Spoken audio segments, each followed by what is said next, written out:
नवरात्र के पावन पर्व है। नवरात्र आप सब मना रहे हैं।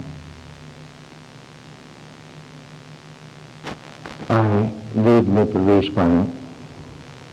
पिछले रविवार की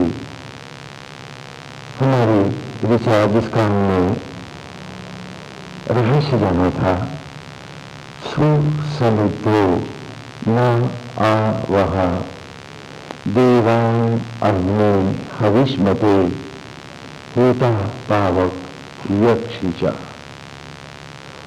सुसम इद्दाह। सुमाना दिव्य, अलौकिक, अतिशय सुंदर, मनोरम,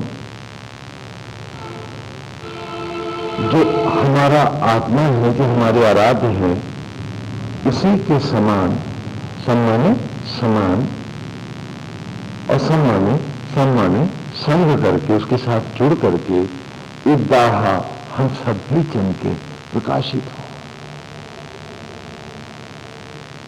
वो पिता है हमारा, हम उसी की संतान है, तो हमें भी तो उसकी ज्योतियों का वास होना चाहिए। तो अंतर में बैठा है, विराज रहा है वो ज्योतिर्मय, वो देवता हमारा अग्नि, वो देव ईश्वर जो अग्नि के रूप में निरंतर यज्ञों के द्वारा हमें स्वरूप दे रहा है, हविष्मते यज्ञों के द्वारा। तीनों हम भी आज अपनी आत्मा से जुड़ जाएं और इस सुंदर अलौकिक दिव्य मनोरम परमेश्वर के साथ जुड़कर हम भी उन्हीं के जैसे प्रकाशित हो। और जिस प्रकार वे स्वयं आत्मा होकर होता यज्ञों के आचार्य होकर हम पर न्यौछावर कर रहे हैं, जीवन की सारी स्वर्णिम उपलब्धियां आए, हम भी अपने जीवन को ऐसे ही ब्रह्म ज्वालाओं में यज्ञ करें, जीवन को यज्ञ बना दें। ये पिछले रविवार की ऋचा थी जिसे हमने विस्तार से जाना और उनके रहस्यों का हम निरंतर ज्ञान करते रहे हैं। उसी में हमने गुरु और पुनर्वरा की जो महाभारत की कथाएं हैं उन्हें भी सुना था। यह कथाकार जो है, जो कथा सुना रहे हैं, वो लोमहर्षण ऋषि हैं, उनके पुत्र हैं उग्रश्रवा। और कथा में जिनको बिठाया हुआ है, जो कथा सुन रहे हैं, वो है शौनक ऋषि। थोड़ा उनके भी चर्चा हम कर लें। लोमहर्षण ऋषि है। लोम का अर्थ रोम से भी आती, रोम को हर्षित करने वाले, पुलकायमान करने वाले। हाँ, लेकिन यहां रोम शब्द की जगह लोम शब्द का प्रयोग हुआ है। रोम का ही पर्यायवाची होती होगी, लोम के अर्थ अलग भी हैं। आपने सुना ना, विलोम, अनुलोम, प्रतिलोम। तो लोम हर्षण कि सृष्टि का आनंद लेते हुए, सृष्टि की राह में रोमांचित होते हुए, नारायण की ओर चलते हुए, विलोम न होते हुए। हाँ, रोमांचित आप भौतिक सुखों और वासनाओं में भी हो सकते हैं, तो आप कथा की सुनने और सुनाने के अधिकारी नहीं रहेंगे यदि आप लोम हर्षण नहीं है। इन विषयों के नाम का चयन भी बड़ा रहस्यमय है। महाभारत ही ऋषि का नाम है लोमहर्षण।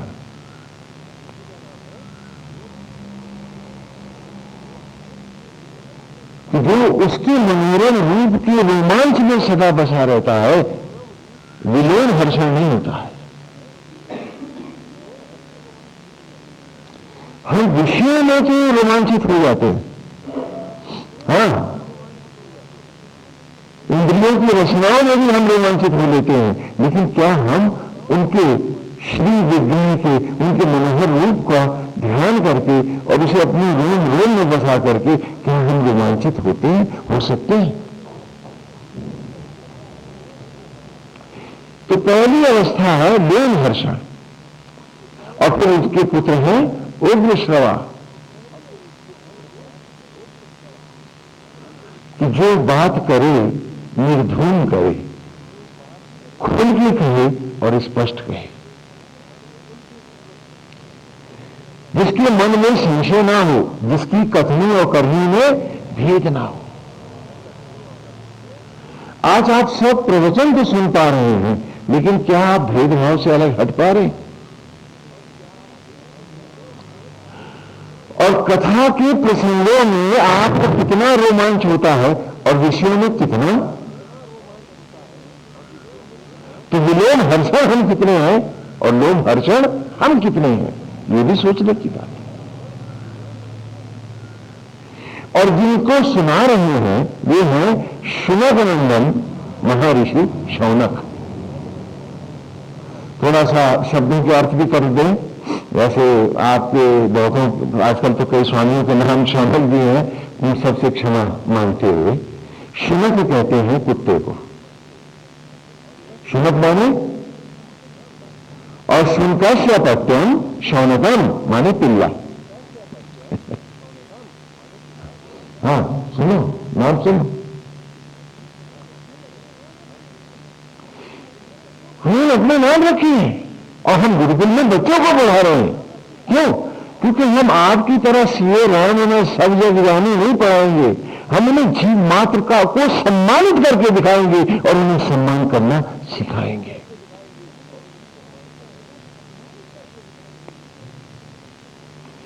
आज से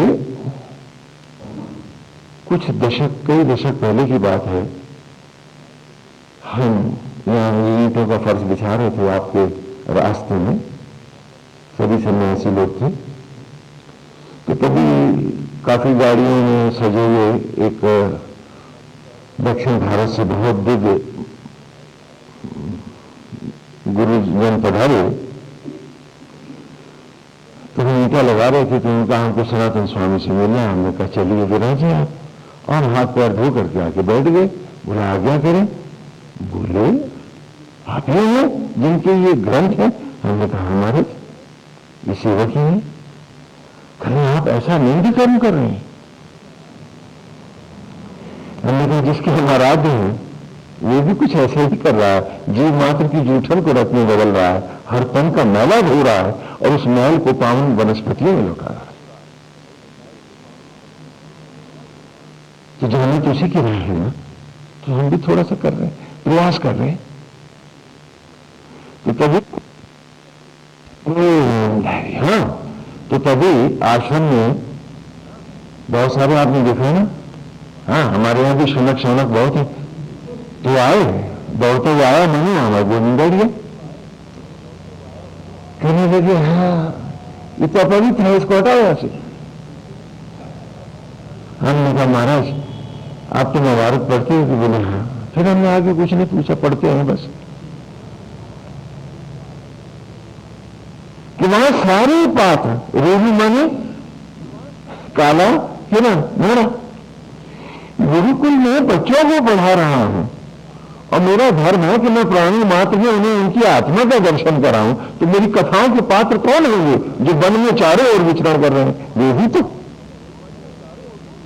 और उन्हें दिखाऊंगा कि तुम में और उनमें कोई भेद नहीं है। जब तक इनमें राम नहीं देखोगे तुम्हें राम नहीं मिलेगा।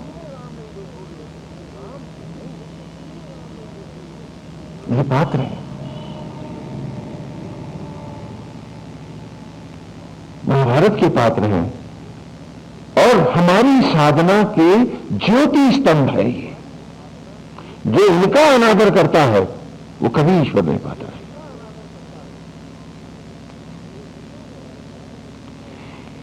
जो अछूत और अग्रहण में घुस जाएगा वो भेद जगत को जाएगा, वो भेद को प्राप्त होगा, उसका कभी उद्धार नहीं होगा।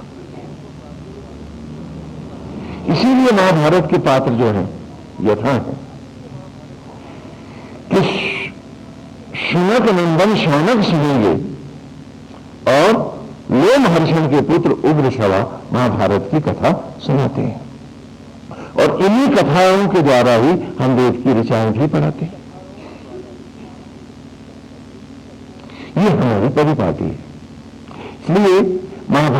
के स्पर्श लेते हुए हम चल रहे हैं वेद में, क्योंकि वेद की ऋचाओं के स्पष्टीकरण के लिए ही इस अधिकतम महाकाव्य की और गुरुकुल शिक्षा की कल्पना है आदिकालीन।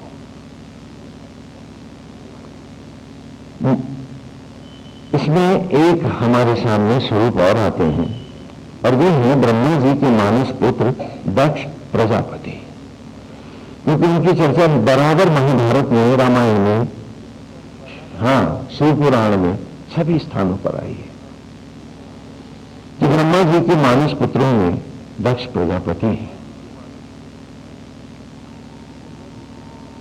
और उनकी बेटी है जो महाशिव का वर्णन करते हैं, भवानी, शिवा,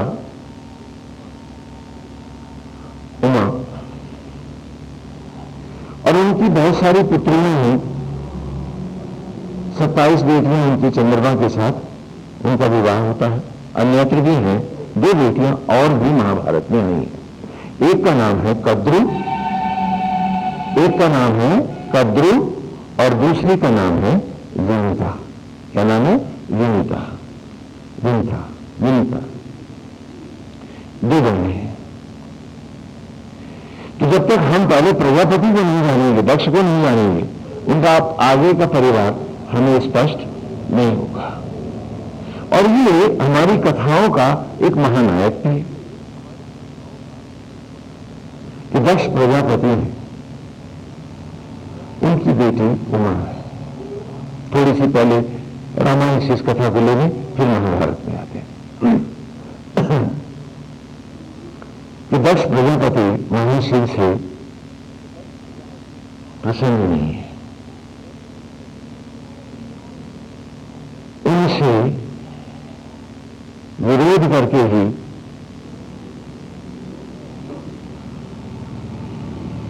भवानी ने तप करके शिव को प्रसन्न किया, उन्हें पति रूप में पाया।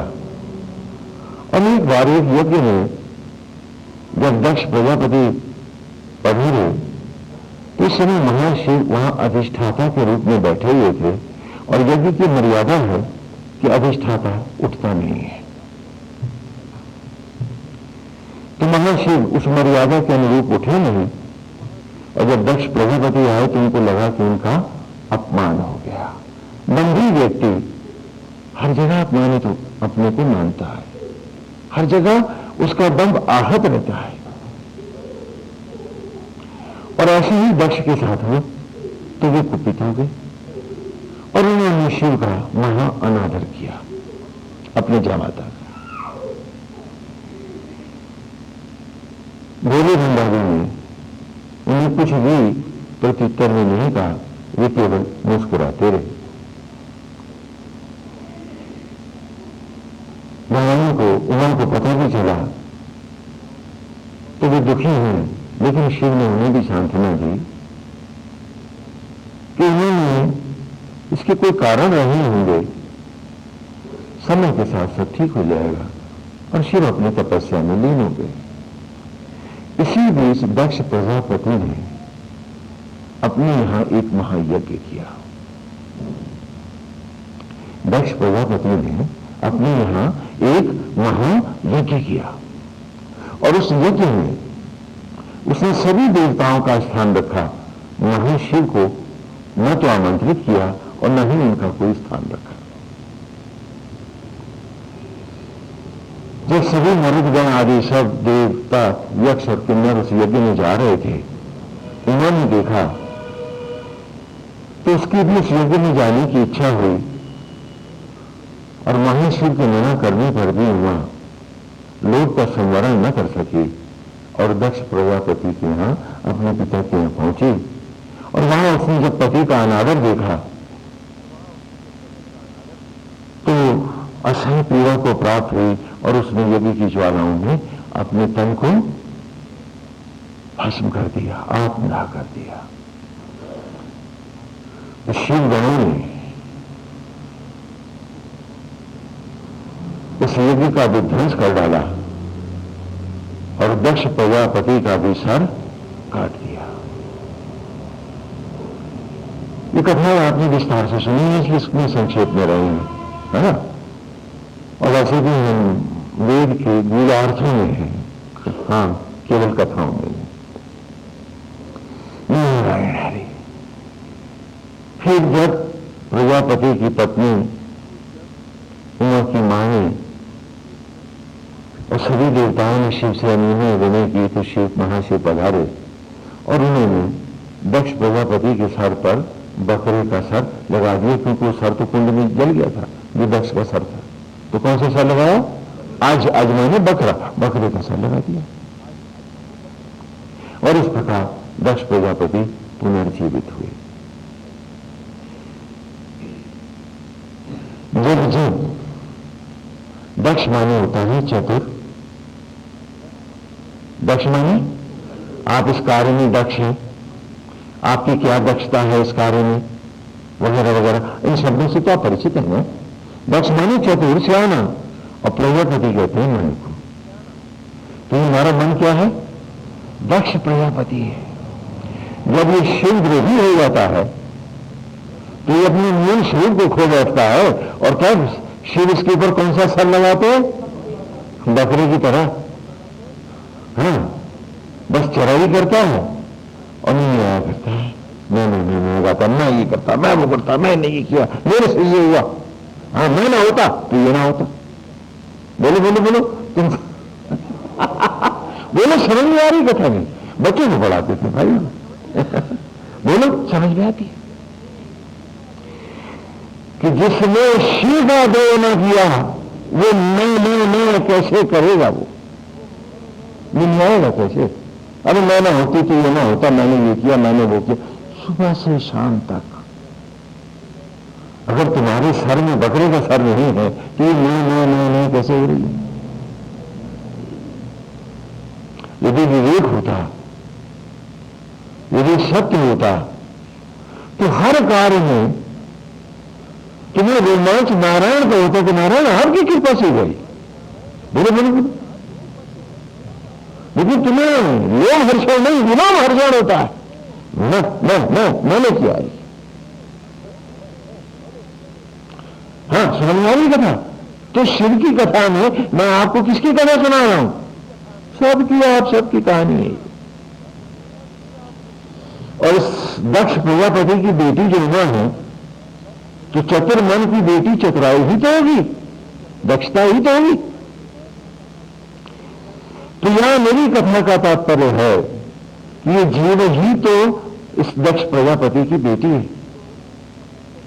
इस चतुर मन की बेटी दक्षता एक बार तप के द्वारा शिव तत्व को पा लेती है।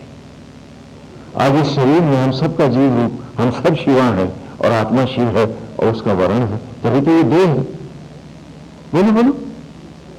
लेकिन ये चतुर मन की बेटी अपनी चतुराई के कारण आत्मा शिव से विरक्त होती है और चिता की लकड़ियों पर दक्ष प्रजापति के घर जाकर पुनः आत्मदाह करती है। हर चिता पर यही तो जलती है। यदि शिव द्रोही न हुई होती तो अपने पिता प्रजापति के यहां जलने शमशान घाट क्यों गई होती?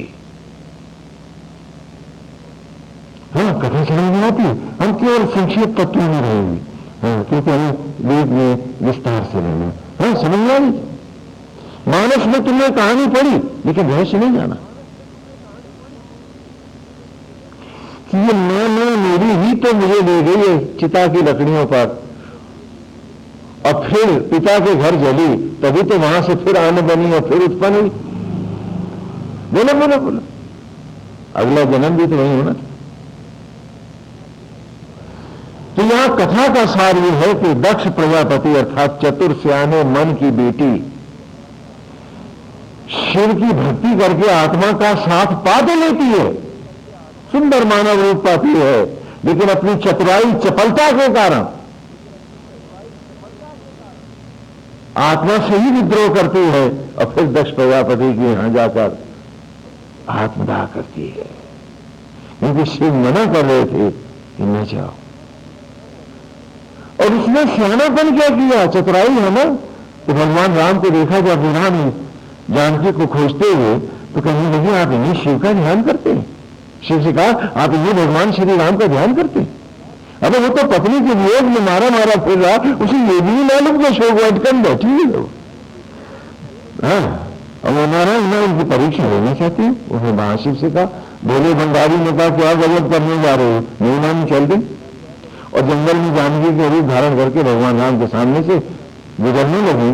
तो उन्होंने मुस्कुरा के कहा, माते आप अकेली घूम रही हैं, महाशिव कहाँ है? तो भीड़ जी थी। चतुराई, मेरी चतुराई दूसरों की परीक्षा ले रही है, दूसरों के गुण दोष देख रही है और अपना कोई अता पता नहीं। बोलो बोलो बोलो।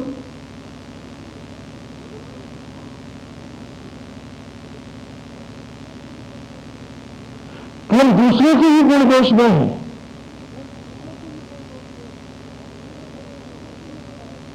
हम उन्हीं में पड़े हुए हैं। क्यों? क्योंकि चतुर मन से उत्पन्न जो है चतुराई जो है। हाँ, हम तो उड़ती चिड़िया के पंख गिन लेते हैं, लिफाफा देख के सारा मजमून भाप लेते हैं, है ना? बहुत चतुराई है, बड़ी बड़ी दक्ष है, बड़ी दक्षता है हमें, क्या बात है।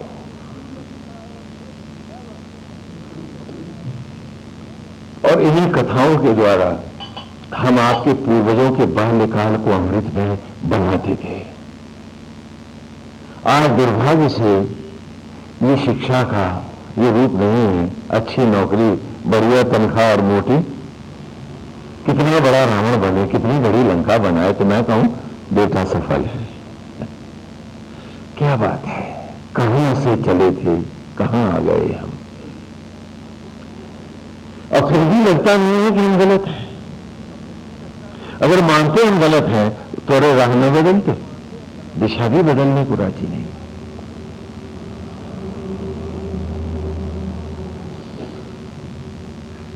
इन्हीं दक्ष प्रजापति की कन्या है। वैसे तो 27 नक्षत्रों को उसकी बेटियों के रूप में दिखाया है। चंद्रमा की पत्नियां हैं, 27 का वर्ण होता है, लेकिन चंद्रमा उसमें एक ही को ज्यादा प्यार करते हैं। हाँ, बाकियों की उपेक्षा करते हैं। वो लंबी कथाएं हैं जो आजकल टीवी सीरियल में भी आप देख रहे हैं। लेकिन जरा कल्पना कीजिए कि चंद्रमा अपनी किसी पत्नी के अंगूठे के बराबर भी नहीं है।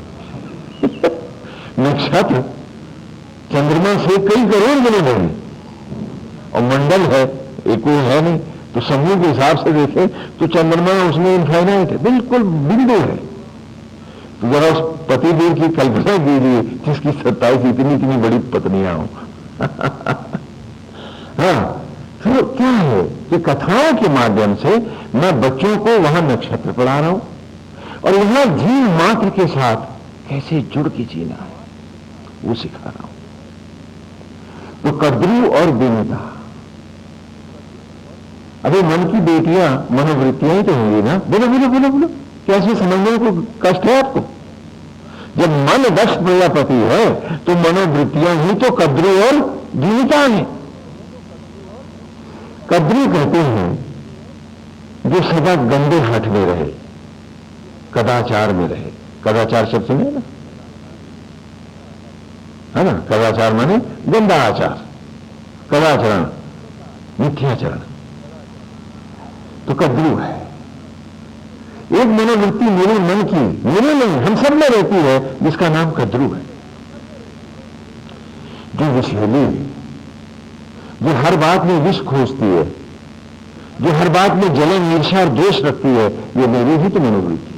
और यहां महाभारत में दक्ष प्रजापति की पुत्री के रूप में प्रकट है।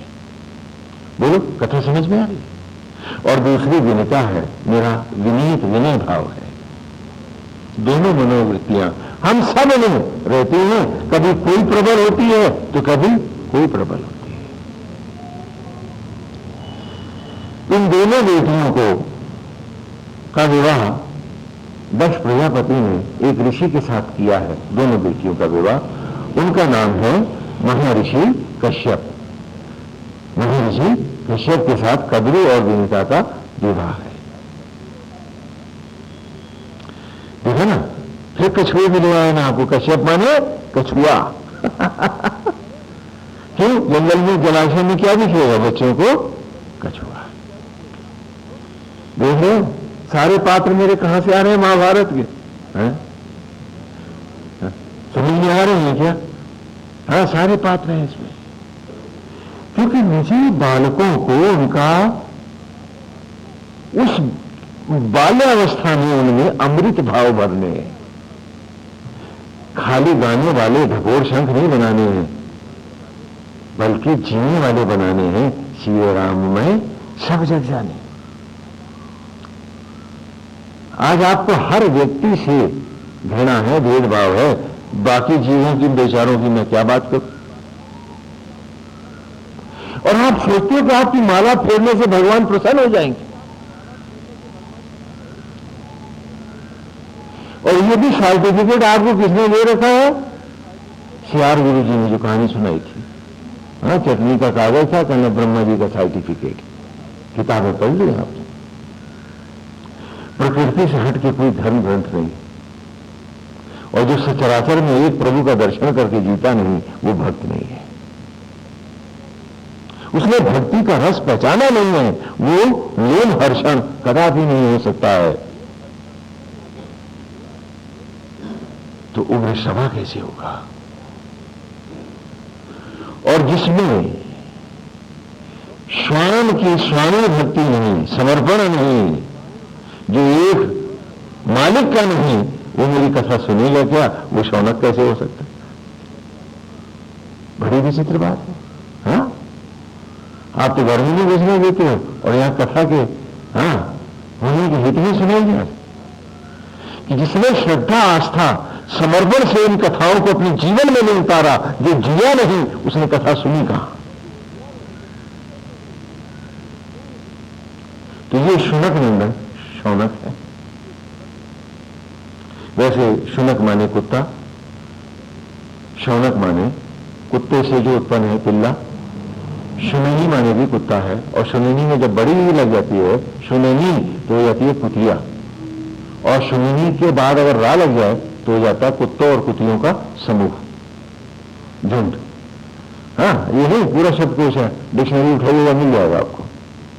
हाँ, ये सब आपके अमरकोश में है। क्यों सिखा रहा हूं, क्यों पढ़ा रहा हूं? युधिष्ठिर के साथ भी इसको क्यों भेजता हूं? शुनक ही क्यों जाता है युधिष्ठिर के साथ? अर्जुन भी नहीं जाता, भीम भी समा जाता है, सिर्फ शुनक ही जाता है। क्यों? क्योंकि ये एक मालिक का है, और जो एक मालिक का नहीं, वो कहां जाएगा?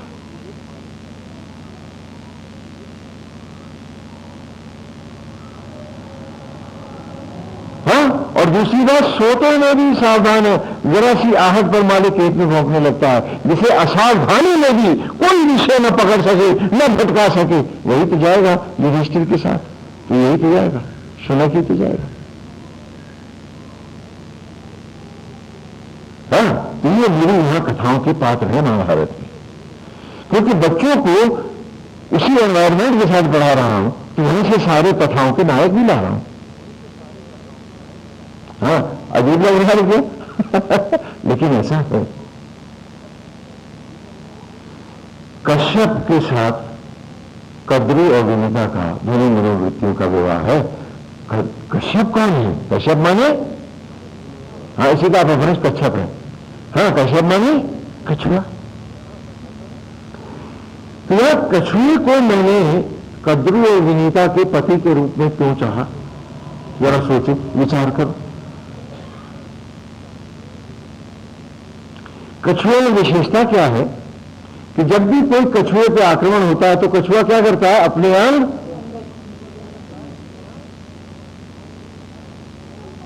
वो लौट के प्रहार नहीं करता। कि जितनी विपदा है उतना मैं प्रभु के समीप हूं, यदि ये मनोवृत्ति है तो तभी मैं नारायण की राह जा सकता। यदि मैं बुरे के साथ बुरा हूं, आवारा के साथ आवारा हूं, गुंडे के साथ गुंडे ही कर रहा हूं, तो मुझमें और उसमें भेद कहां है?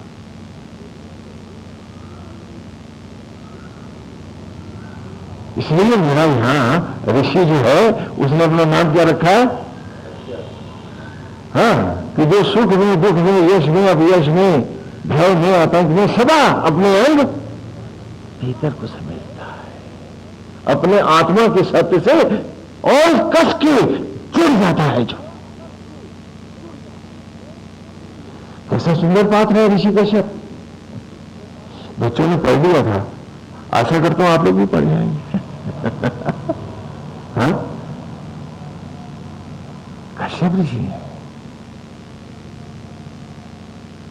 एक उदाहरण देते हैं आपको पूर्व में भी दे चुके में से।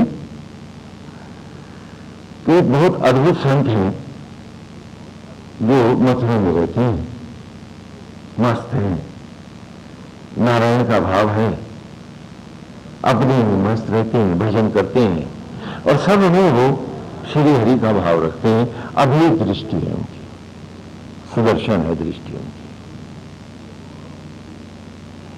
एक बार वे महात्मा नहाने जा रहे हैं तो यमुना के तट पर धोबी ने कपड़े फैलाए थे। उन्हें क्या पता, वो तो अपना भजन गाते, सब में गोपाल देखते और कीचड़ से सने पांव सब कपड़ों पे रखते हुए गुजर जाते हैं। धोबी ने देखा, अरे इसमें तो मेरी दिन भर की मेहनत बराबर कर दी। तो उसने सोटा उठाया और संत को पीटने लगा। महाविष्णु क्षीर सागर में शेष शयन पर लेटे हैं, उठ के बैठ गए, कहा लक्ष्मी मेरे भक्त पर विपत्ति आई है, मैं अभी जा रहा हूं। इसी बीच में जब 2 3 4 5 6 डंडे पड़े तो बाबा चैतन्य ने देखा धोबी नहीं मार रहा हूं, छिनाया डंडा और धोबी की धुनी कर। तो महाविष्णु जो 4 कदम आगे बढ़े थे वो लौट आए और आकर के पुनः शेषनाग पे लेट गए। तो लक्ष्मी ने कहा क्या बात है, आपके भक्त पे विपत्ति आई थी, आप तो जा रहे थे। कहीं लगे लक्ष्मी आप भक्त कहां, वहां तो 2 धोबी लड़ रहे, वहां तो आए। क्यों? बोले क्योंकि उसमें कश्यप मनोवृत्ति नहीं थी। वो मेरे से जुड़ने के बजाय बदले में उतर गया।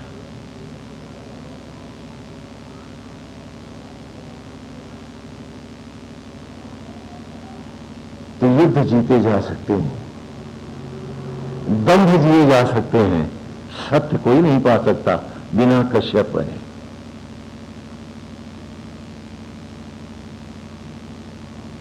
वो कभी सत्य नहीं पाएगा, वो भौतिक जगत को उल्टा सीधा जी लेगा, सुख में, दुख में, तनाव में, ईर्ष्या में, द्वेष में, आतंक में, लेकिन वो कश्यप मनोवृत्ति को नहीं पाएगा, सत्य को नहीं पाएगा।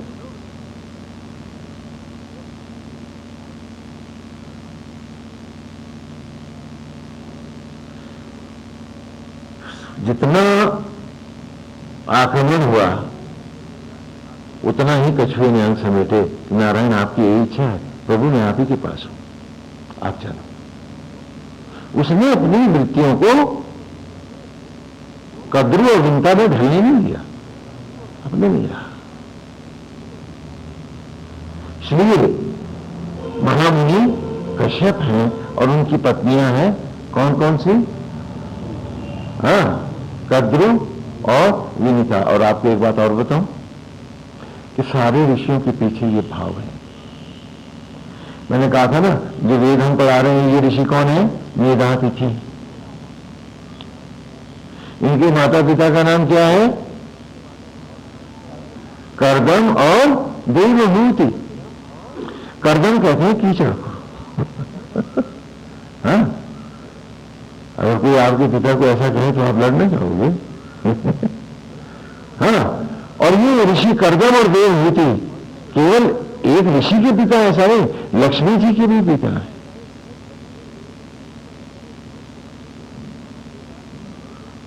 और असुरराज जलंधर के भी पिता, सभी के। तो कद्री और विनीता है।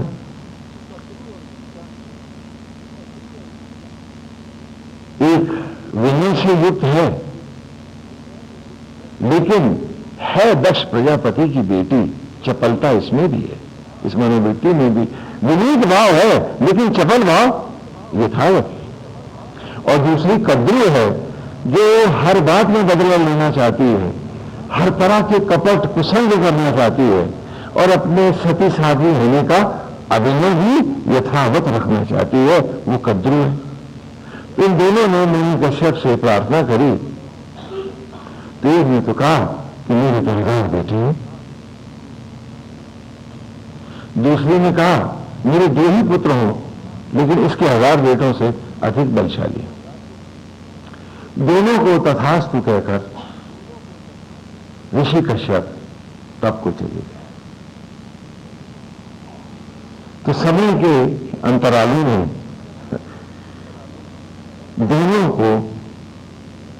दोनों ने कद्रू ने तो 1000 अंडे उत्पन्न किए और विनीता ने 2 अंडे। है ना, देख रहे हैं ना, यह सृष्टि भी अद्भुत है। 2 अंडे उत्पन्न किए और वो दोनों उनकी रक्षा करती रही। तो कद्रू के नाग उत्पन्न हुए, वो नाग माता के रूप में जानी गई। नाग माता कद्रू के रूप में वो सभी ग्रंथों में जानी जाती है। नागों की उत्पत्ति नाग माता कद्रू से आती है। नाग शब्द का अर्थ है वो जीव जिसका निचला धड़ सांप का है और ऊपर का धड़ मनुष्य का है। नाग का अर्थ सांप भी होता है। संस्कृत में हाथी को भी नाग कहते हैं, नोट कर लें, क्योंकि इसके कई अर्थ होते हैं। पहाड़ को भी नाग कहते हैं, है ना, इसलिए खाली सांप ही नहीं मिलेगा। नाग माने ऐरावत नाग है। इसी प्रकार अनंत भी नाग है, शेष नाग है, इनकी भी माता कद्रू है। तो कद्रू ने, बच्चे लोग तो समझ जाते थे और बड़े अच्छे से हृदयंगम करते थे। आशा है आप लोगों को भी मेरी कहानी में कुछ गहरे बैठ जाए, आपके मन थोड़ा ले। उनके बच्चों को देख करके कद्रू के जो 1000 बड़े बड़े बलशाली विशाल नाग हुए और विनीता के तो अंडे थे कि खुल के नहीं दे रहे थे। वो 500 वर्ष तक उनकी सेवा करती रही और वो अंडे नहीं फूटे। इस बीच में उच्चैश्रवा नाम का अश्व, जो सूर्य के रथ का घोड़ा है, वो जा रहा था। तो दोनों बहनों ने देखा तो कद्रू ने कहा कि इसकी पूंछ का रंग काला है, विनीता ने कहा नहीं श्वेत है। दोनों, तो कद्रू ने कहा मैं इसे शर्त लगाओ, अगर इनकी घोड़े की पूंछ का रंग सफेद होगा तो मैं तुम्हारी दासी बन के रहूंगी, और यदि इसका रंग काला हुआ तो विनीता तू मेरी दासी हो जाएगी। काला रंग कद्रू का है और सफेद रंग विनीता का है। दोनों में शर्त लग गई। और उसके बाद कद्रू ने जाके देखा कि उत्तरश्रवा जो अश्व है उसकी पूंछ श्वेत है, तो उसने अपने नागों से कहा कि तुम लोग जाओ और जाकर के उसकी पूंछ में लिपट जाओ, जिससे दूर से उसकी पूंछ काली दिखाई पड़े। तो नागों ने माता से कहा कि आप अपनी बहन के साथ ही ये विष का काम कर रही है। कहा यदि मेरी आज्ञा नहीं मानोगे तो तुम सब भस्म हो जाओगे, मेरे द्वारा भी दंडित हो गए। तो जिन्होंने उनकी आज्ञा नहीं मानी वे उनके शाप को प्राप्त हुए, और उसी शाप के कारण आज भी हर सर्पणी अपने अंडे खाती है। जो बच जाते हैं वे ही जीवित रह पाते हैं। ये कथा का ये भी पार्ट है, उसमें महाभारत में, क्योंकि समय के साथ कई प्रकार से लिपिबद्ध होते रहे तो बहुत सी बातें ऐसी भी आ गई जो कि उस समय की नहीं है लिखी।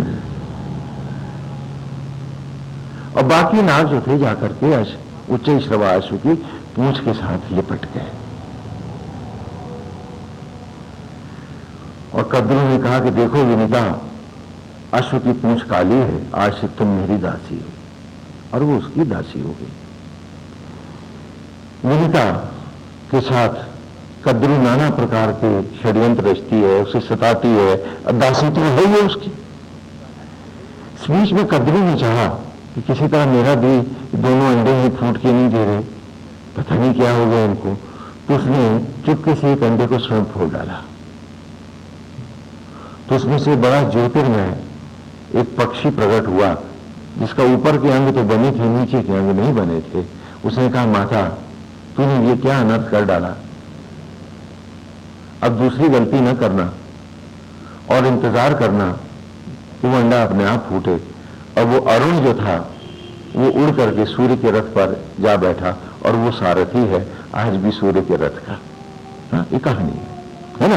और प्रातः काल जब सूर्य देव आते हैं तो सूर्य से पहले अरुण दिखाई पड़ता है, वो अरुणिमा है जो आसमान में देखते हैं वो अरुण है।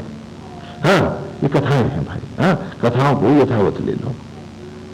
हाँ, कि ब्रह्म मुहूर्त में बालकों को उठना चाहिए, सबसे पहले अरुण का दर्शन करना चाहिए, जिससे उनके जीवन के विनीत भाव बने रहें। अब आजकल तो टीवी देर तक लोग सोते हैं, तो सवेरे सूरज कहां दिखेगा इनको, पश्चिम में कि पूरब में अरुण का तो मिलने का कोई प्रश्न ही नहीं। वो अरुणिमा जो है प्रातः काल की, वो अरुण है जो सारथी है, कि रथ पर पहले सारथी दिखेगा और फिर स्वयं सूर्य भगवान। और समय के साथ ही फिर वो दूसरा अंडा जब फूटा तो उसमें गरुड़ जी प्रकट हुए, जो महाविष्णु के वाहन हुए, और उन्होंने ही अपनी माता को दासी भाव से मुक्त कराया। तो इस प्रकार इन कथाओं के माध्यम से हम बच्चों को सचराचर के साथ जो जोड़ते हैं, सभी जीवों के प्रति उन्हें जीने की कला सिखाते हैं। हाँ, जैसे कि बताया कि रीवी जो था वो नागों को मारने लगा, तो डुंडुब नामक एक नाग को जब वो मारने गया तो उसने कहा, मुझे क्यों मारता है? जिसकी आयु शेष हो जाती है वही मृत्यु को प्राप्त होता है, इसमें नाग का दोष नहीं होता है। अगर घर में किसी को सांप ने काट लिया है तो अब आप सारे सांपों को मारने दौड़ो, ये तो बड़ी विचित्र बात है। तो जीव मात्र के प्रति हमारा दया का भाव है। हमें ध्यान है, एक बार हम नागपुर से जा रहे थे बॉम्बे, तो उसी में एक सेठ जी बैठे थे, तो उन्होंने हमारी बड़ी सेवा करी। कहने लगे, वैसे तो मैं हमेशा बाई एयर ही जाता था, लेकिन मेरे पिताजी का जब से हार्ट फेल हुआ एरोप्लेन में, मैंने जहाज में बैठना बंद कर दिया, इसलिए ट्रेन में जा रहा हूं स्वामी जी आपके साथ। ऐसे ही अचानक मिल गए थे, तो हमें उनकी बात बड़ी अच्छी लगी। हमने उनसे पूछा कि आपके बाबा कैसे मरे थे? अरे कहने लगे कि वो तो सवेरे बस राम राम करते चले कि नहीं, चारपाई मर गए। बोले मैं चारपाई भी छोड़ दी, सारा बाकी कुनबा पीढ़ियों दर पीढ़ी चारपाई भी मरता रहा। लाला तूने चारपाई छोड़ी कि नहीं? खाली एक एरोप्लेन में चला गया तो तूने जहाज छोड़ दी। ऐसे बहुत से लोग हैं कि जो बेकार के दहन में पड़ा करते हैं कि भाई ये त्योहार नहीं मनाएंगे क्योंकि यहां ऐसा हो गया था ना। जिसका समय समाप्त हुआ है उसने जाना है। कारण कोई भी है, उसका अर्थ यह नहीं कि आप सांप से डरो, ये किसी जीवन की हत्या डर के मारे करने लगो। ये हम बच्चों को पढ़ाते थे कि यदि इनमें तुम राम देखोगे तो ये तुमने भी नारायण का ही भाव रखेंगे। तुमको इनसे भयभीत नहीं होना है, इनमें अपनी आत्मा के भाव को जगाना है। और आज देखिए कि आप में से बहुत से लोग कई कई दशक से इस आश्रम के साथ जुड़े हैं। यहां दिल्ली में भी भजन गाती थी, हाँ, राम राम गाते थे, सारी बात करते थे, कुत्ते भी भजन गाते थे, और आज भी सब इकट्ठे बैठे हैं। और बहुत बार आप में से बहुत से लोग आए, स्वामी जी इसका बच्चा हमको देंगे। बोले हमारे यहाँ क्यों नहीं गा रहे? हमें इसलिए कि हमने इसमें राम देखा, तूने कब देखा? हरि व्यापक सर्वत्र समाना, भाव से प्रकट हुई भगवाना। काश तुमने भी लिए वही भाव लाया होते जो गुरुकुल में हम बच्चों को महाभारत में गुरुकुल में पढ़ाते हैं। तो कोई नाग तुम्हारे सामने फन नहीं काटता, तुम्हें उनसे भयभीत होने की भी जरूरत नहीं थी। हाँ, यही की तो बात है। वो नाग ऊपर सोया हुआ था, बड़ा भारी नाग है, तो इन लोगों ने दोपहर में इसमें लड़कों ने उनको खींच के बाहर कर दिया। हमें क्या मालूम था? हमने कहा ये ढोला खोल डालो और पटरी लौटा दो, फालतू में किराया पड़ रहा है। तो वो गुस्से में आकर के यहाँ मेरे पास बैठ गए, फिर मुझे दोपहर में निकाल दिया और ये नहीं सोचा कि दिन में हमारे कितने शत्रु होते हैं। तो हमने कहा आप गेस्ट रूम में सो जाओ। तो वहां गेस्ट रूम में गेस्ट थे, वो चिल्ला के बेचारे फिर भागे, नाल भी तला उठे। तो हमने कहा अच्छा तुम पीछे चले जाओ दूसरे वाले गेस्ट रूम में, तो यहाँ आके बैठ गए इस जगह पर। और उस वक्त हमारी बेटी मिसेस शरण आई करुणा जी, तो उन्होंने पूछा क्या हो रहा है। हमने कहा वो पीछे मुंह फुला बैठा है। तो कहने हम बना के लाते हैं कि यहाँ लौट गए, बोली तो बड़ा भारी नाग है। हमने यहाँ इसी की बात कर, बच्चों के साथ सो जाते, इस लड़के के साथ आकर, और कभी किसी को नहीं कहता।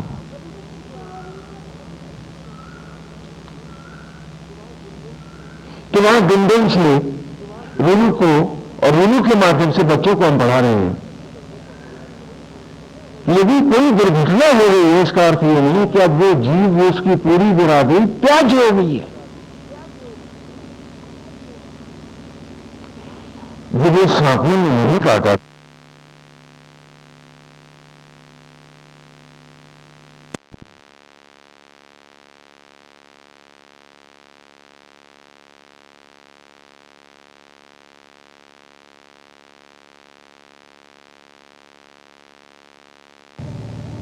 ये सब पढ़ने के लिए, ये सब सिखाने के लिए गुरुकुल में आरंभ की कथाएं हैं। महाभारत कथा के आरंभ के पूर्व की कथाएं हैं जो जगह जगह महाभारत में आगे भी आएंगे, लेकिन आरंभ में यह है। और उसमें तक्षक नाग की कहानी भी आती है। थोड़ा तक्षक का अर्थ भी लिख लिया आप लोग। तक्ष कहते हैं लकड़ी, तक्ष माने लकड़ी, और तक्षक बढ़ई को कहते हैं। हाँ, तक्षक बढ़ई को कहते हैं। अब कल को आप कहो कि तक्षक नाग है तो बढ़ई को भी घर में घुसने तक्षक माने बढ़ई, लकड़ी काटने वाला, ये जो रंधा करता है, आप में दरवाजे बनाते हैं, उस बढ़ई को भी संस्कृत में क्या कहते हैं, तक्षक। और तक्षक एक नाग भी है जिसने महाराज को डसा। महाभारत की कथा का आरंभ भी वहीं से होता है कि तक्षक सबसे पहले 5 तत्वों से बने महाराज पांडु हैं, उनके पुत्र 5 पांडव हैं। 5 तत्वों से बना ये शरीर पांडु संक्षेप में चल रहा है। फिर आगे महाभारत में इस कथा का विस्तार करेंगे, जिसमें श्रीमद् भगवद गीता के सारे पात्र आए। महाराज पांडु हैं तो पांडु का है 5 तत्वों से बना ये शरीर क्या कहलाएगा, जो 5 तत्वांडों से प्रकट है वो क्या कहलाएगा, पांडु। और कुंती क्या है, कुंठा से कुंतल सा ज्ञान प्रकट करने वाली जो चेतना शक्ति है, इसका नाम क्या है, कुंती। तो ये शरीर और इसकी चेतना शक्ति यहां पांडु और कुंती। इस कुंती और दूसरी पत्नी कौन है, माधुरी, जो इस भौतिक जगत से अर्जित ज्ञान है, जो चेतना शक्ति है, वो कुंती है। अब इन 2 पत्नियों ने महाराज पांडु से 5 संतानों को प्रकट किया। कैसे किया, मंत्र के द्वारा। तो मंत्र से प्रकट होता है युधिष्ठिर। युधिष्ठिर शब्द का अर्थ है युद्ध धन स्थिर, युद्ध धन स्थिर बराबर युधिष्ठिर। हाँ, संधि विच्छेद कर लो कि जो इस जीवन रूपी माया रूपी समर में, इस जीवन संग्राम में आत्मा में ही स्थिर रहे, ब्रह्म ज्वालाओं में ही टिका रहे, वो क्या कहलाएगा, युधिष्ठिर। और यही मूल धर्म है कि सब कुछ करते हुए भी, सभी सेवाओं को देते हुए भी, संसार के विभिन्न भावों में जीते हुए भी, गृहस्थ में, हाँ, वनप्रस्थ में, गुरुकुल में, संन्यास में, सब में जीते हुए भी मैं सदा युधिष्ठिर रहूं, आत्मा में स्थिर रहूं।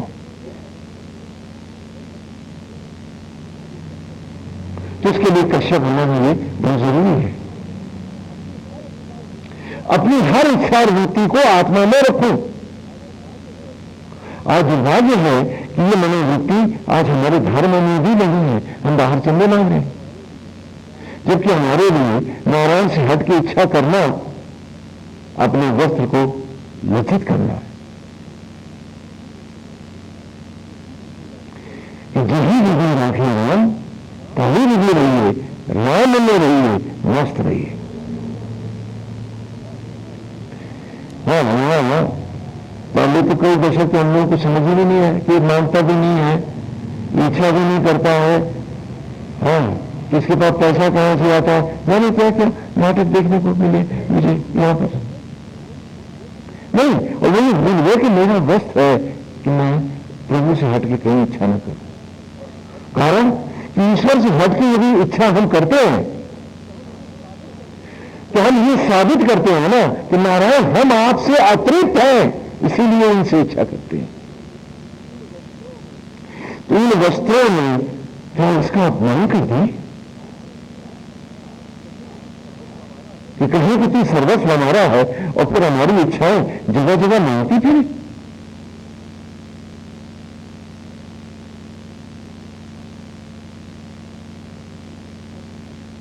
तो फिर इस वस्त्र का प्रयोजन क्या रह जाएगा?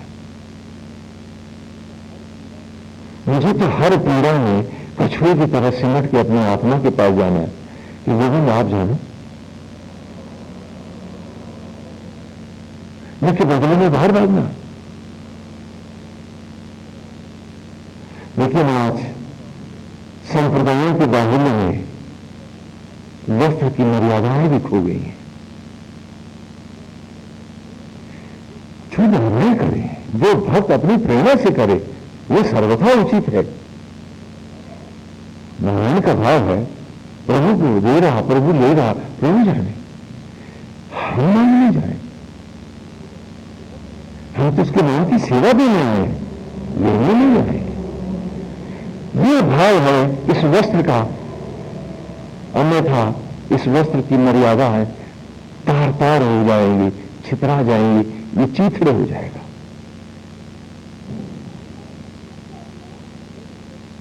और आज आश्चर्य है कि ये सारे भाव लुट गए हैं और मठ और मठाधीशवाद खुद चल रहा है। तो हर कोई का शोषण करना चाहता,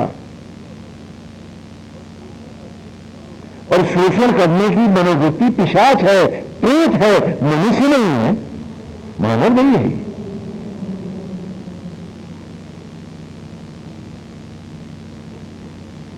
ये मानव मनोवृत्ति नहीं है।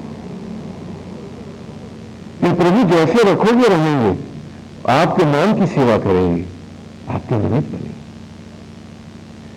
और आपसे हट के इच्छा रखना तो फिर इस कपड़े को आग न लगा देना, इसका मतलब ही क्या रह जाएगा?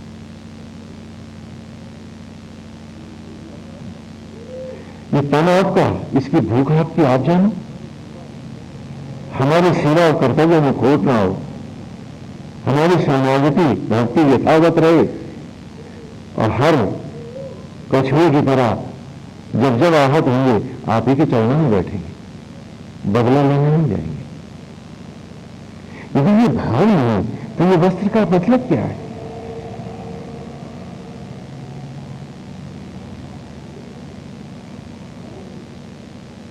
और यही यहां कथा का सार है कि ये भी स्थिर, जो आत्मा में स्थिर है,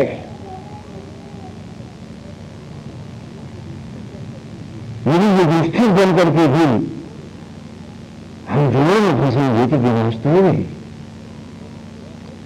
और जीवन जुआ है, कोई खाली गड्डी नहीं है। हर व्यक्ति अपने क्षण जुए के हारता, जीवन के क्षण हार नहीं रहा इस जुए में। तुम सब उम्र हार नहीं रहे हो क्या? अगर फल पे नहीं हो तो हारे कैसे? तो 5 तत्वों से बना शरीर पांडु है। पींठा से पींटल से ज्ञान लेने वाली की चेतना शक्ति है,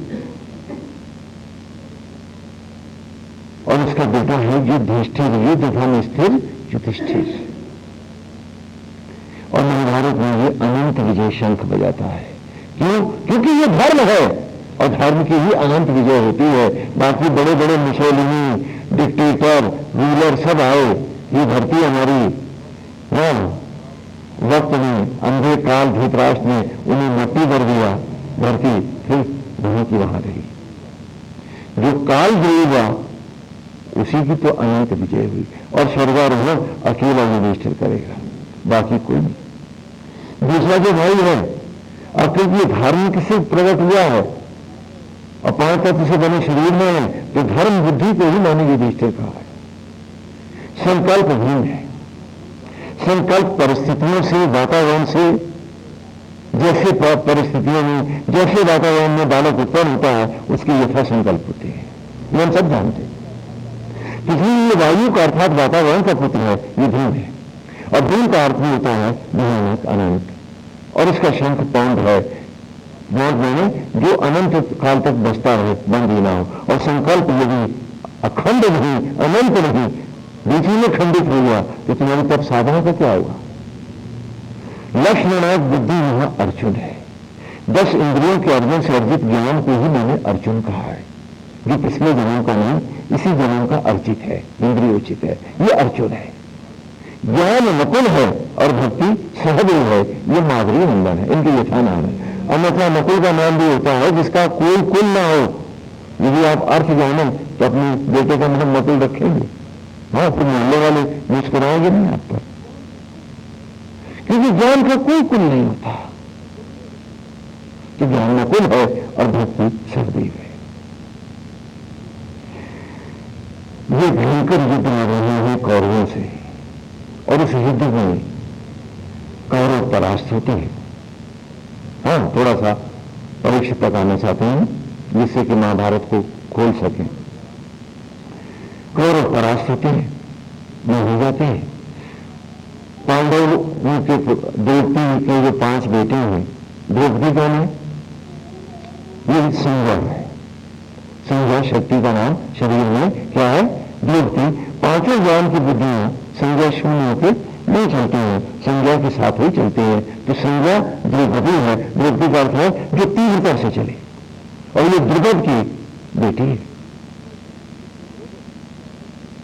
तो द्रौपदी ये भी यदि की ज्वालाओं से उत्पन्न है, साधारण नहीं है। तो जाहिर है ये भाव अभिव्यक्ति है, मनोवृत्ति है, वेदव्यास उसी रूप में हमें देना चाहते हैं। तो द्रौपदी के 5 बेटे हैं, संज्ञा की 5 ही तन मात्राएं हैं। आप जानते हैं क्या? नहीं तो नोट कर लें, रूप, रस, शब्द, गंध और स्पर्श, यही 5 पुत्र हैं द्रौपदी के। 6 नहीं हो सकता महाभारत में, ये 4 रहेगा ऐसा भी नहीं होता है। और सुभद्रा नंदन अभी नहीं है। अभी का अर्थ होता है सम्मुख होना, प्रवेश करना, डूब जाना। और मन्यु कहते हैं आग को, जो आग में डूब जाए, जो आग में समा जाए, उसे क्या कहेंगे संस्कृत में? अगर अर्थ जानेंगे तो क्या बेटे का नाम रखोगे जल में रहो? लेकिन हाँ, अर्जुन का निर्णय क्या है कि आप ज्वालाओं में व्याप्त हो आत्मा से अद्वैत कर तद्रूप हो जाए, अद्वैत हो जाए, तो अभिमन्यु हो जाए। और इस महाभारत में अभिमन्यु भी मारा गया है। तो उत्तरा के गर्भ से,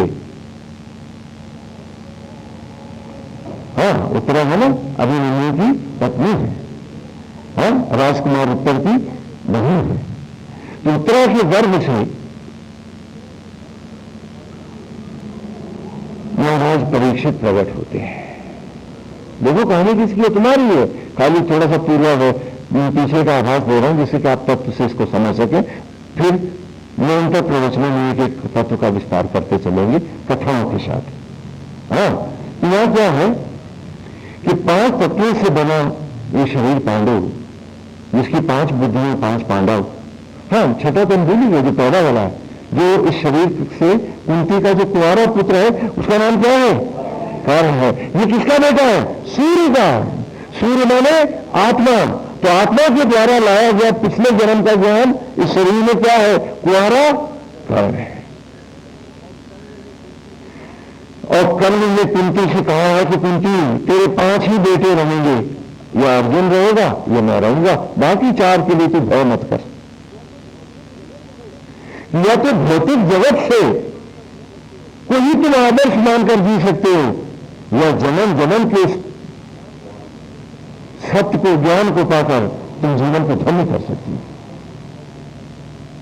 तो अर्जुन चाहिए यह कर। और यहां पुनः उसका निर्वाह भी भगवान वेद व्यास करते हैं अपने महाकाव्य में कि जब कर्ण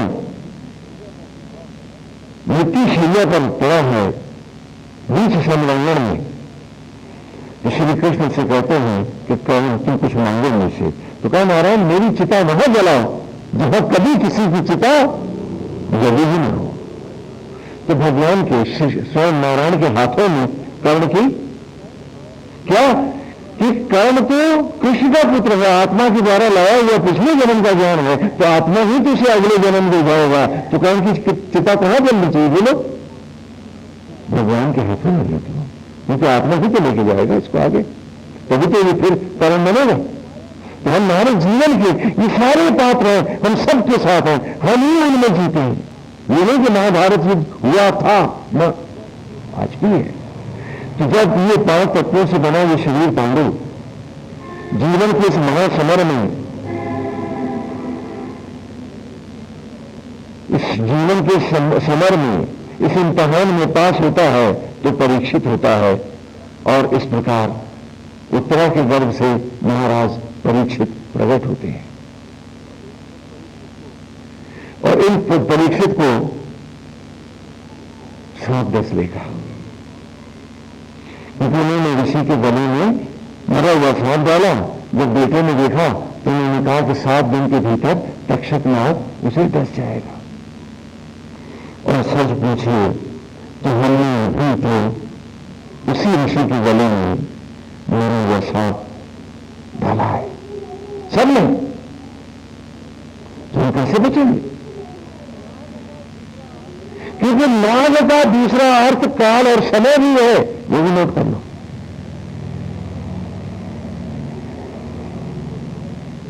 इसलिए धरती को शेष नाग, जो काल है वही धारण करता है, जो शेष रहता है। शेष माने जो आखिर में रह जाए, जो अनंत है।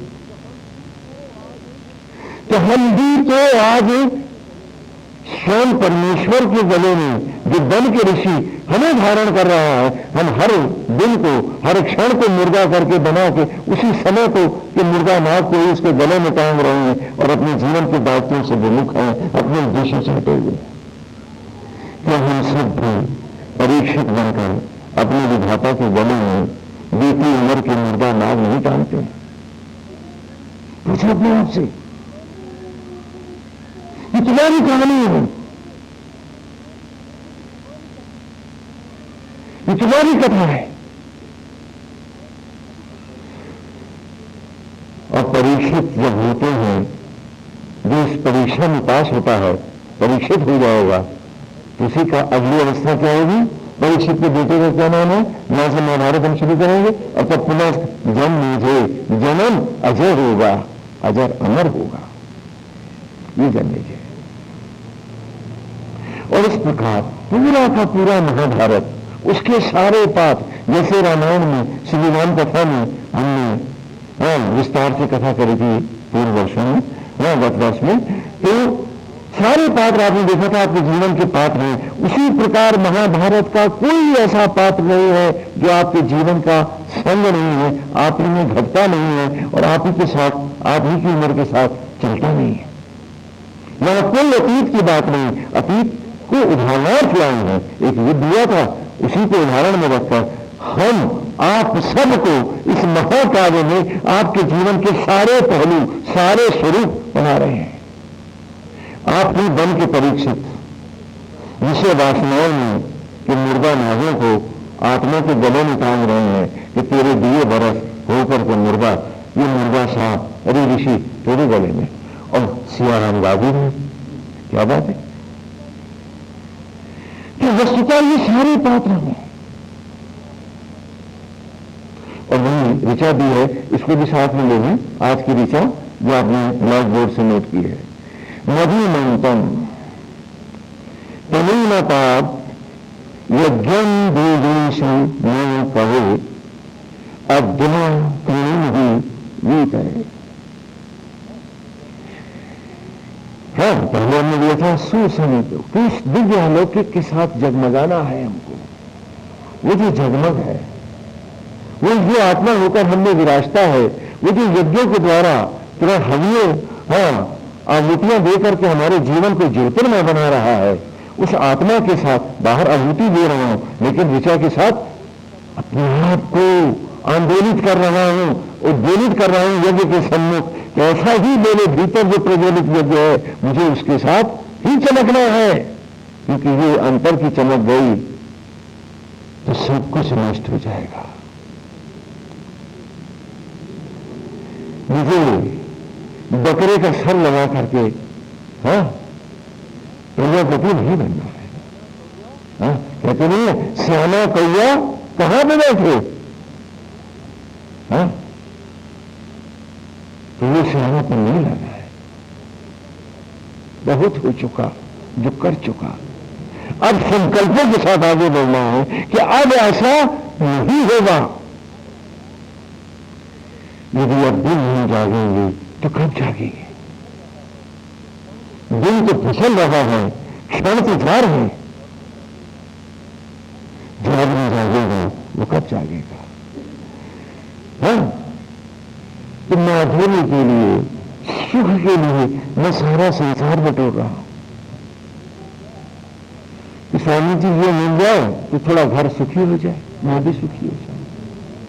ये और आ जाए तो मुझे ये सुख मिल जाए, ये और मिल जाए तो मैं और सुखी हो जाऊं। इसी के कारण तो हमने रंग गवाए हैं कि कुछ और इकट्ठा हो जाए, कुछ और मिल जाए। और क्या हम सुखी हुए हैं? ये सब कुछ बटोर के भी क्या हमने कुछ पाया है? क्या हम सुखी हुए? क्या लोग हर्षण ऋषि का स्वरूप हमने उतरा है?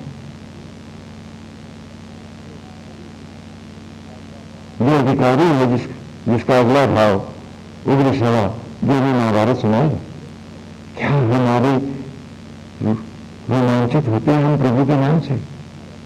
क्या हमने उस सच्चे सुख को जाना है जो आत्मा होकर हमने बैठा है, और उसके लिए हमें बाहर कोई सौदा खरीदने नहीं जाना था, बिकने भी नहीं जाना था।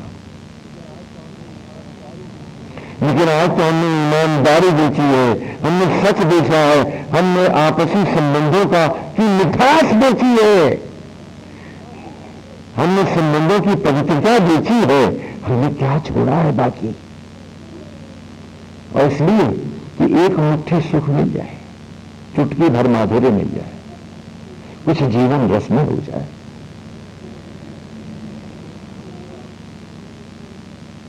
और आज की ऋचा कह रही है मधुमंथम कि माधुर्य का अखंड भंडार है वो जो तेरा अंतरात्मा है। कस्तूरी कुंडली बसे मृग ढूंढे बनवाई।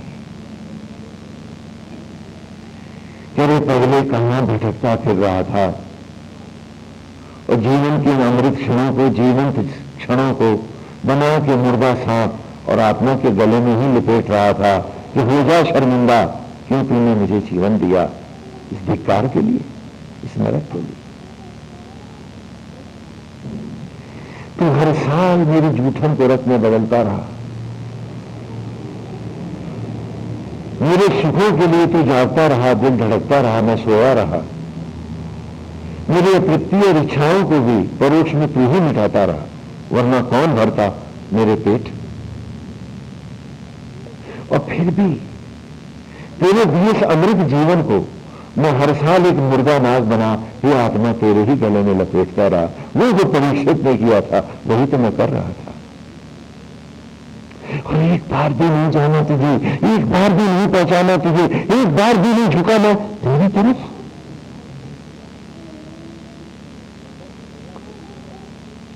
और 10 प्रजापति बना, बकरी का सर लगाए, मैंने आता रहा, मैंने ये किया, मैंने होता तो ये नहीं होता, मेरा ये आसान है, मेरे ये नहीं, ये नहीं, ये मैं करता, बस मैं ही रही मुझमें।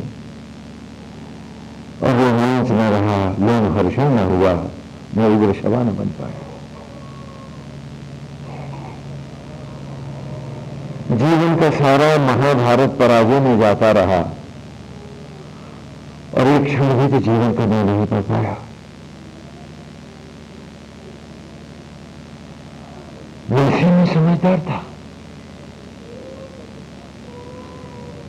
दफ्तर में था तो जो नया रंगरूट आया तो उसको भी बताया कि दफ्तर की ये काम करनी है, ग्रेजुएशन की किताब में जाने लगना, कोई तनख्वाह नहीं मिलेगी, महीने मिल जाएगा, सस्पेंड हो जाएगा।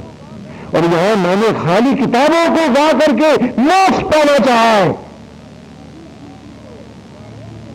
किसी ड्यूटी को नारायण के प्रति नहीं चाहा है। मैंने वहां मैं जानता हूं तो दुकान पे रखा है उसको, तो काम करेगा, ड्यूटी देगा। अब हाईस्कूल की किताब पढ़ने लगेगा तो क्या मैं उसे तनख्वाह दूंगा? और यहां मैंने खाली भजन गाने चाहिए, उस भजन को भजन बन के जीना नहीं चाहा है, जीना नहीं चाहा उसको। और सुखों के लिए नदी मंथन, जो सुख का अक्षय भंडार मेरा आत्मा है, मैंने उसी को नकारा है, धिक्कारा है, उसे विमुख रहा हूं मैं। और लगता है कि कितना समझदार हूं, मेरे जैसे तो कोई हो ही नहीं सकता। कितनी विचित्र बात है। तनु नपाद यज्ञम, तनु माने शरीर, शरीर का अर्थ रथ भी है, कि शरीर रथ है, और तनु का अर्थ पेड़ के तने से भी है, जीव मात्र के जो शरीर है, ट्रंक है। तनु न पात, कि जो इन दोनों को प्रकट करता है यज्ञों के द्वारा, और न पात, और इन्हें गिरने नहीं देता, जीवंत रखता है, वो आत्मा ही तो है जो सुख का सागर है, मधुमंथन। तो बैठा था इतने बड़े प्यार के सागर के पास, अनंत सुख के पास, माधुर्य के महासागर के समीप, और जिया तो सदा अशांत, चिंतित, टेंस, शोकातुर, क्रोध में, बदले में, और न जाने किस किस में। अरे पगले, ये आहुति में बाहर को बाहर जला और भीतर स्वयं जलने को लग। देवेशु न करे कि हे मधुमंथम, हे माधुर्य के तनी न पात यज्ञम, कि यज्ञों के द्वारा मेरे शरीर की रक्षा करने वाले, इसे निरंतर जीवंत रखने वाले मैं नहीं जानता, तू कैसे करता है? जानते हो क्यों? मैं कह रहा हूं कि मधुमंथम तनु न पात, कि जो शरीर को पातक से बचा रहा है, नष्ट नहीं होने दे रहा है, मेरे जीवन के क्षणों को, घड़ियों को बढ़ा रहा है, यज्ञों के द्वारा देवेशु, और संपूर्ण देवताओं में वो ना माने हमारा, जो हमारा कवि है, हमारा आत्मन है, घटघट वासी है, हमारा अतिशय प्रियतम है। कवि माने आत्मा होता है, कवि यहां ये आत्मन के रूप में संबोधनार्थ है। अध्याकृणु ही रीत है, कि जैसे तू मुझे ये धारण कर रहा है, ऐसे ही, ऐसे हम सबको तो उठा रहा है, ऐसे ही हम सबको भी तो चाहिए था। आज धातु से भोजन है कि भोजन के रूप में सामग्री और साकल्य बन करके हम सब भी उन्हीं क्षणों को आप में तिरोहित करते, न कि मुर्दा नाग बना आपके गले में टांग देते। हाथ में दिए जीवंत क्षण,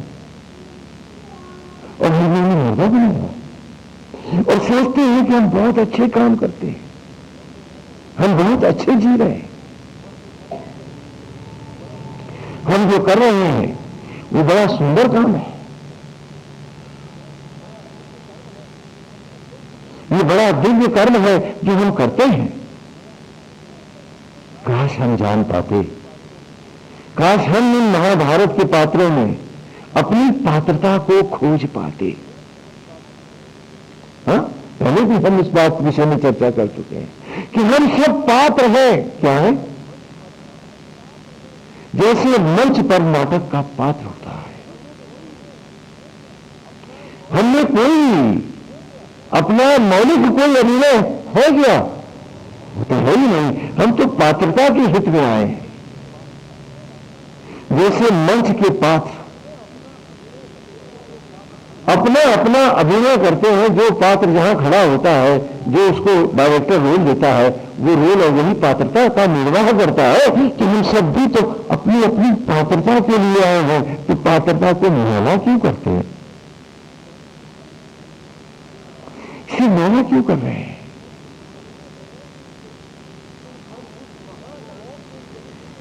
हम उस महानायक के चरित्र के चित्रण की नाट्यशाला के पात्र हैं,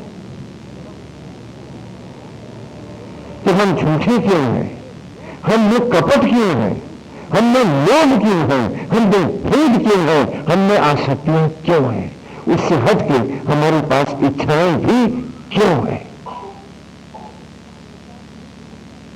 हम तो पात्रता के लिए आए हैं।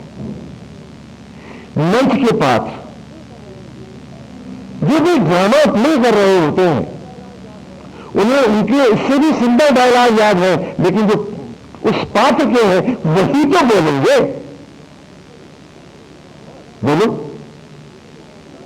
हाँ, नाटक रहना चाहूंगा हो रहा और तुम रामायण के लच्छेदार डायलॉग बोलने लगो तो डायरेक्टर सर नहीं पीछे क्या अपना?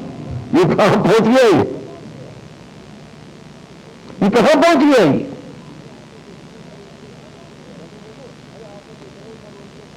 कहने लगे, अरे आपने तो इतना ही शरीर दिया था, मैं इतना और बोला। हाँ? और वही कर रहे हैं हम सब। हम हर पात्रता को निंदित कर रहे हैं, कलंकित कर रहे हैं। कितनी विचित्र बात है। और इसमें भी अपनी शेखी समझ रहे हैं कि हमने बड़ा अच्छा कर लिया है। बोले 4 डायलॉग 11 जो बोला।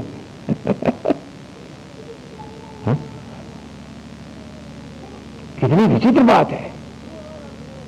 क्योंकि मंच के पात्र केवल अभिनय करते हैं। लड़का उत्पन्न होने का नाटक करते हैं, लड़का नहीं पैदा होता है क्या?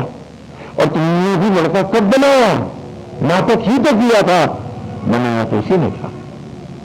तुम्हें उंगली बनानी नहीं आई, बेटा बेटी किसने बनाई? सोचो, पूछो अपने आप से। अगर इसने तुम्हें इस पात्रता में ना उतारा होता, तुमको मौलिक रूप से जीने का अधिकार दिया होता, तो वो बच्चे स्वयं न बनाता, तुम्हें अधिकार देता कि तुम बनाओ, तुम्हें ज्ञान देता कि ऐसे बनाओ। क्या दिया उसने? तो आपने इस पात्रता को अभिशप्त करके, कलंकित करके, माला फेर के मोक्ष पाना चाहा। और भजन गा के आपने समझा कि आप बहुत अच्छे हो गए। पूछो अपने आप से,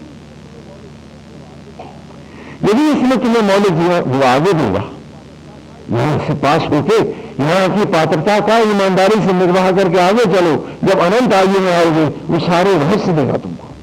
तुम आज एक मकान पे रहते हो, वो तुम्हें एक प्लेनेट देगा जीवन के संचालन के लिए, सचराचर के नियमन के लिए, वीरान ग्रहों के जीवन बनाने का तुम्हें अधिकार देगा। जो वो कर रहा है वही तुम करोगे, लेकिन पहले अपनी पात्रता को सिद्ध तो करो। और आज तुम इतनी सी जरा से इस क्षण भंगुर जीवन में इतनी मैली पात्रता बना बैठे हो। सुखों के लिए तुम बाहर भाग रहे थे और मधु मंथन और वो सुख का महासागर तुम्हारे भीतर लहरा रहा था। उसके लिए तुम्हें कोई झूठ और कपट की जरूरत नहीं थी। स्वामी जी ऐसे रहेंगे तो जिएंगे कैसे? ये मूर्खता करने की क्या, इसे बेवकूफी की बातें कहने की भी तुम्हें जरूरत नहीं थी। तुम्हारे मन में पैदा भी ना होती यदि तुम अपनी सत्ता के साथ जुड़ गए होते और अपनी पात्रता को कलंकित न किए होते।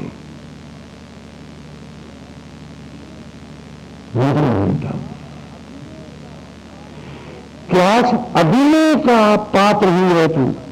न अन्न बना रहा, न भोजन, न पचाना जानते तुम उसको। वो आत्मा होकर शबरी का राम बन के तुम्हारी जूठन के रक्त में बदलेगा, नहीं तो वो खाना भी जहर हो जाएगा, सड़ जाओगे और मर जाओगे तुम।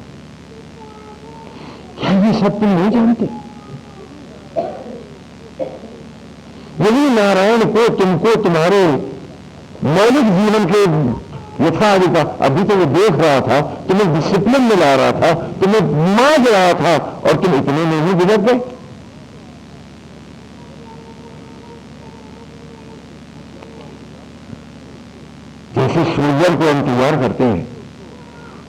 हाँ, तो उसको रिहर्सल कराते हैं, परेड कराते हैं, हाँ चांदमारी भी नहीं ले जाते हैं। इसका मतलब ये तो नहीं कि आप जहां चाहे वहां जाके गोलियां दागने लगे। और तुमने किया ऐसा,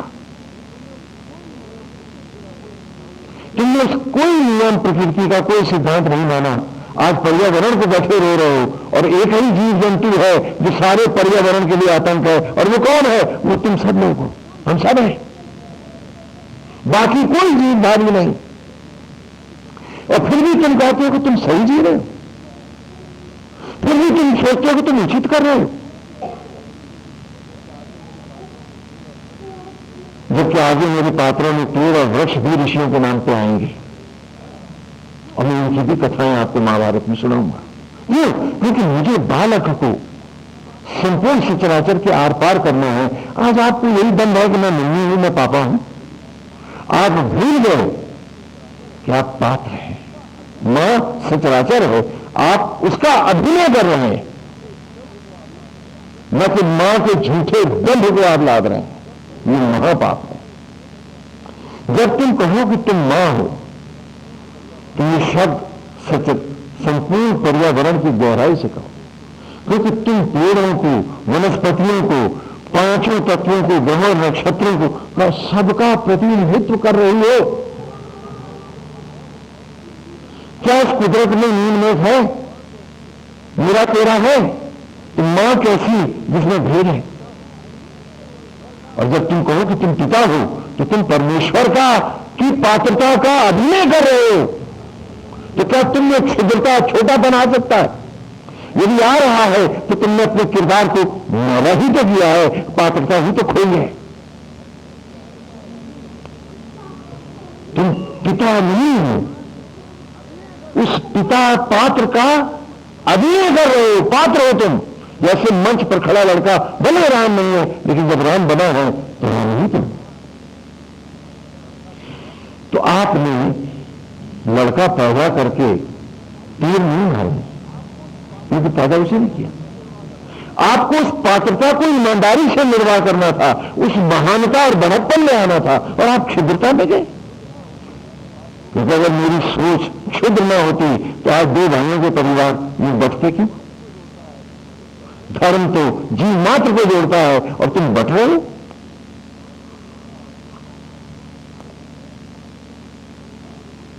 पूछो अपने आप से कि कहीं एक पात्रता भी तुम्हारी सही रही है? एक। और जबकि तुमको मैंने मानस में, महाभारत में, श्रीमद् भगवद गीता में तुमको तुम्हारी पात्रता ही पढ़ाई है। सनातन धर्म घटघटवासी धर्म है। हम ईश्वर पुजाते नहीं, ईश्वर बनाते हैं। कि हर कोई अपनी अपनी पात्रता का ईमानदारी से निर्वहन करे तो सचराचर स्वर्ग से भी सुंदर और मधुर हुई है। बाकी संप्रदाय ईश्वर पूजवाते हैं, हम आपको ईश्वर से सुंदर, ईश्वर सा मनोरम, ईश्वर सा मधुमंथन बनाना चाहते हैं, और उसमें ही आपके सर्व सुख हैं, सारी उपलब्धियां हैं, ये आपको दिखाना चाहते हैं। किससे हटकर तुमने पाया क्या है? जिंदगी के मुर्दा साल उस आत्मा ऋषि के गले में ही तो तुम गए। जो धूल परीक्षित कर रहा है वो तुम कर नहीं। और जाओ कौन? परीक्षित को क्या श्राप दिया था उसने कि 7 दिनों में तक्षक नाग।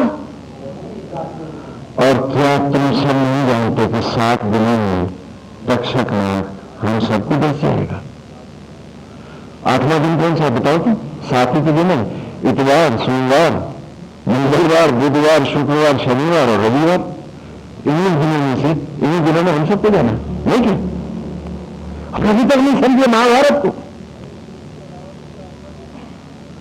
अरे इन दिन के अलावा भी कोई 8वां दिन है तो सब इन्हीं दिनों में ही तो जाओगे। तो हर एक को 7 दिन में जाना होता है। ये महाभारत है, ये आपकी कहानी है, ये हमारे जीवन के रहस्य है। और ऋषभ में जो पढ़ा रहा हूं, ऋषि शौनक, शौनक नंदन, रोमहर्षण के पुत्र, केशवा, ये मेरे ये स्वरूप हैं, ये मेरे आदर्श हैं जिनको मुझे मानना है। विनीता और कद्रू ये मेरी मनोवृत्तियां हैं और मुझे कश्यप बन के दिखाना है कि जब जब खोजूंगा, जब जब जरूरत महसूस होगी, तब तब अंग भीतर को समेटूंगा, ताकि बाहर भागूंगा।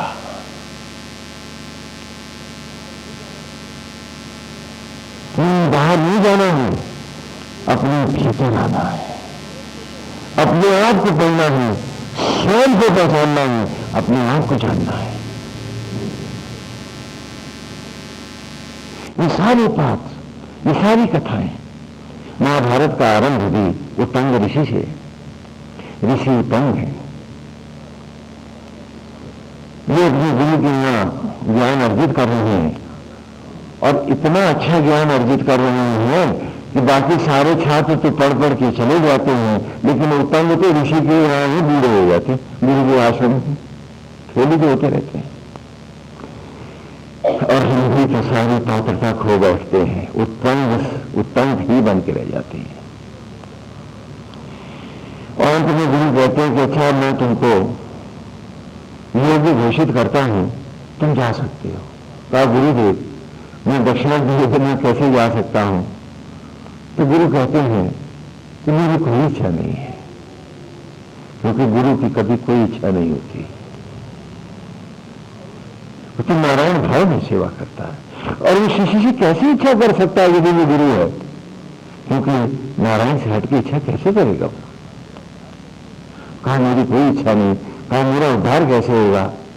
क्योंकि इस ऋण से छूटे बिना तो मैं पार नहीं कर पाऊंगा। तो कहा, ठीक है, हाँ, गुरु माता से पूछ लो जाकर, यदि उनकी कोई इच्छा हो, मेरी कोई भावना नहीं। तो गए तो मैंने कहा कि मुझको ये कुंडल ला करके दे दो, वो पूजा नहीं व्रत में मैं उन्हीं को धारण करूंगी। ये वो कुंडल है जो कभी महारानी द्रौपदी पहनती थी, तो जाकर के ला दो। तो ऋषि उत्तंग चले और उन्होंने जाकर के महाराज से कहा कि मुझे वो कुंडल चाहिए। तो महाराज ने कहा कि आप महारानी से जाकर ले लें। तो महारानी ने कुंडल देते वक्त दे दिए और कहा कि ऋषिवर ध्यान रखिएगा, इन कुंडलों के पीछे तक्षक नाग भी पड़ा हुआ है। और कुंडल लेकर के उत्तंग जब चले तो यहां फिर वही बाल कथाएं बीच में आती हैं कि उत्तंग जब नहाने लगे तो तक्षक कुंडल लेकर के भाग गया, पाताल में चला गया।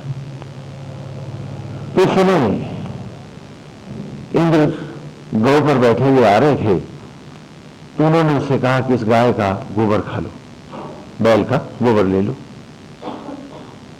तो उन्होंने खाया। तो गुरु से पूछा, ये क्या है? बोले, ये अमृत है। और गो माने गाय ही नहीं, गो माने ज्योति और प्रकाश भी है, और ये यज्ञ की ज्वालाओं से उभरता प्रकाश का अमृत जो है यही मोक्षदायक है। तो बच्चों को शब्दों का मैं यहां परिचय करा रहा हूं। उसके बाद जब तक आगे बढ़े ऋषि उत्तंग पाताल लोग जा पहुंचे, तो मैंने कहा, ये जो अश्व है इसमें फूंक मारो। तो चारों तरफ धुआं धुआं फैलने लगा। अब मैं बच्चों को पढ़ा रहा हूं, अश्व माने घोड़ा ही नहीं, अग्नि भी होता है, और आग में फूंक मारोगे तो क्या होगा? अच्छा, उनको रास्ते में दिखे कि 12 तीलियों वाले अर्रे को 2 स्त्रियां घुमा रही थी और काले और सफेद तागों से बांध रही थी, और उसमें 6 लगे हुए थे।